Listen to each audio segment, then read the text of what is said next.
Now we will discuss the last three etiologies which causes secondary glaucomas. Okay. So these include traumatic cause, we can have episcleral venous pressure cause, and we can have steroid cause. Okay. So what is traumatic cause? Which causes traumatic glaucoma? When there is the blow injury to the eye, okay, when there is the blow injury, it can injure the interior part of the ciliary body and trabecular meshwork. And this injury will ultimately cause inflammation and fibrosis, okay? And in this fibrosis will close the interior chamber angle, okay? And will cause closed angle secondary glaucoma. So, although the trauma can cause this closed angle secondary glaucoma, but it carries very little risk, okay? Now the ninth one is the ninth etiology of the secondary glaucoma is the episcleral venous pressure. When there is the increased episcleral venous pressure, okay, it will cause glaucoma. How? we know that normally that the interior chamber drains into the Schlemm canal and from the Schlemm canal into the episcleral veins, okay? Why this is happening? This is because the episcleral veins, it has 5 mm less pressure than the interior chamber. That's why it is easily draining into the episcleral veins. But there are some problems which increases the episcleral venous pressure. When this pressure elevates, then the interior chamber cannot drain into the episcleral veins. So it will cause glaucoma. So what is that problem? For example, in cavernous carotid fistula, we know that the internal carotid artery will enter into the skull, it passes through the cavernous plexus, okay? Through the cavernous plexus. Okay, this is the cavernous plexus, so it passes, this is the internal carotid artery, okay? So it will enter into the skull and will pass it through the cavernous plexus, okay? And this cavernous plexus, we know that this episcleral veins drains, okay? If this is the cavernous plexus, okay? This episcleral vein drains into this plexus. But when this internal carotid artery, as we know that it passes through its lateral wall. When there is the rupture of this internal carotid artery, it will bleeds into this fistula, okay, into this plexus.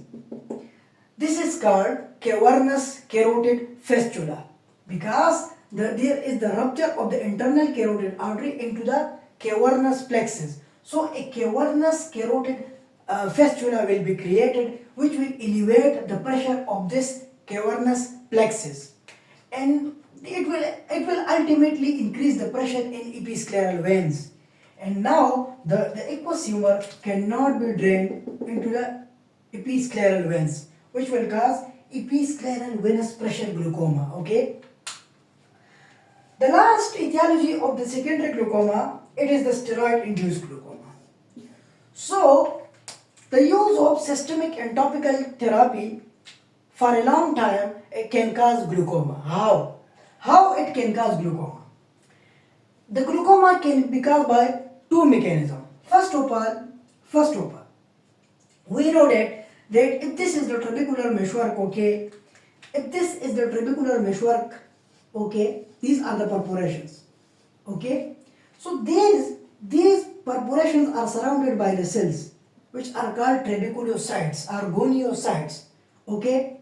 And these cells are important for the normal opening of these perforations. Why? As these cells, with any debris comes, these cells phagocytose those debris, okay?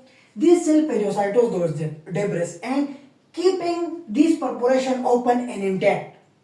But what is happening with the use of steroids? Their phagocytic activity is decreased.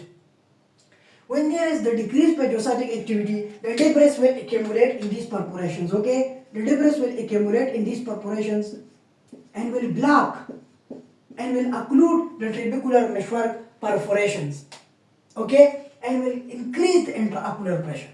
This is the first mechanism.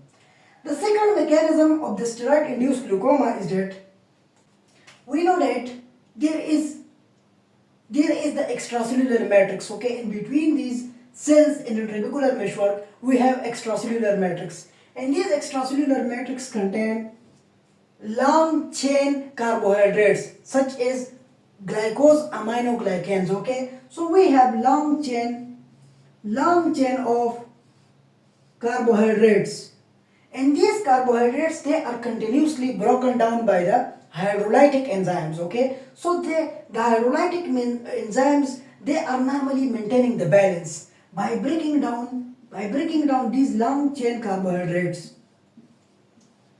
But when we use steroids, these steroids inhibit the activity of these hydrolytic enzymes.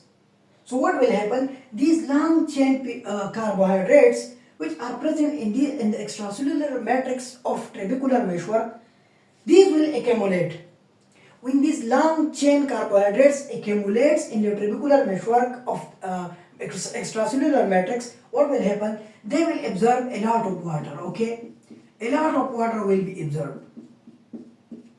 Okay, so these absorption of water, they will occlude or they will narrow down the perforations of trabecular meshwork.